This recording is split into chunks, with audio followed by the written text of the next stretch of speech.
I don't know if it's going to show in the video. Can't really see well there. So I've got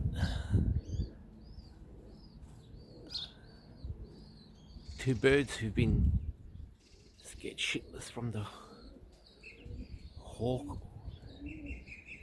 falcon. One was months ago. It's finally comfortable going up. The cheque hen,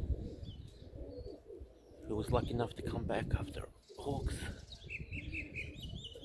it's taken a few weeks for her to even want to fly. So she's up there. It's about an hour. I'm happy that even at this height, doesn't matter, there's the sun to fly. And I've got a lot of young ones which I'm going to have to slowly get into flying, but that's going to take a lot of time. I'm not going to rush it.